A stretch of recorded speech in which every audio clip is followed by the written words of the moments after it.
بسم اللہ الرحمن الرحیم۔ میت کا چہرہ دیکھنا یہ شرعاً جائز ہے، اور اگر کوئی میت کا قریبی رشتہ دار ہو اور اس کا میت سے بہت گہرا تعلق ہو تو ان کے لیے چہرہ دیکھنے کے ساتھ ساتھ چہرے پر بوسہ دینا اس کی بھی گنجائش ہے۔ حضرت ابوبکر رضی اللہ تعالیٰ عنہ نے حضور اکرم صلی اللہ علیہ وسلم کا چہرہ مبارک کھولا بھی اور ان کو بوسہ بھی دیا۔ اسی طرح حضرت حضور اکرم صلی اللہ علیہ وسلم نے حضرت عثمان ابن مظعون رضی اللہ تعالیٰ عنہ کے چہرے کو بوسہ دیا۔ لیکن اس میں ایک بات ضرور یہ دیکھی جائے کہ یہ جو ہمارے ہاں چہرہ دیکھنے کا معمول ہے، یہ معمول بعض اوقات ضرورت سے زیادہ لمبا ہو جاتا ہے۔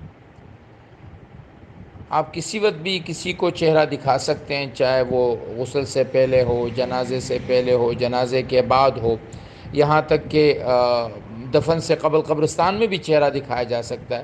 جیسے کوئی رشتہ دار دور سے آ رہے تھے، وہ قبرستان پہنچے اور قبرستان میں انہوں نے چہرہ دیکھنا تھا تو وہاں ان کو چہرہ دکھایا۔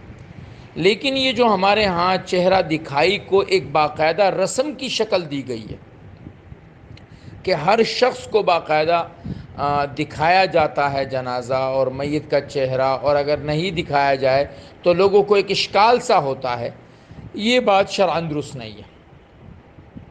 اصل بات تو یہ ہے کہ جتنی جلدی جنازہ قبر تک پہنچے، یہ اس کے لیے، میت کے لیے بھی اور شرعاً بھی یہ بہتر اور افضل اور اعلیٰ عمل ہے۔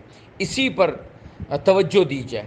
کوئی قریبی رشتہ دار ہیں، بیٹے ہیں، بھائی ہیں، بھتیجے ہیں، بھانجے ہیں، کسی نے نہیں دیکھا تو جنازے کے بعد، نہیں دیکھا تو قبرستان میں، لیکن ایک لائن لگے اور جناب پوری مسجد کے سارے وہ لوگ جو جانتے ہیں، نہیں جانتے ہیں، کبھی دیکھا کبھی نہیں دیکھا، ان کو ہی میت دکھائی جا رہی ہے اور لائنیں لگائی جا رہی ہے، اس عمل کی حوصلہ افزائی نہیں کی جا سکتی۔ یہ عمل شرعاً کچھ زیادہ محبوب عمل نہیں ہے، کیونکہ اس کی وجہ سے جنازے لیٹ ہو رہے ہیں، اس کی وجہ سے تدفین لیٹ ہو رہی ہے، اس کی وجہ سے وہ لوگ جو قبرستان جا رہے ہیں وہ بھی لیٹ ہو رہے ہیں۔ اس عمل سے اجتناب کرنا چاہیے۔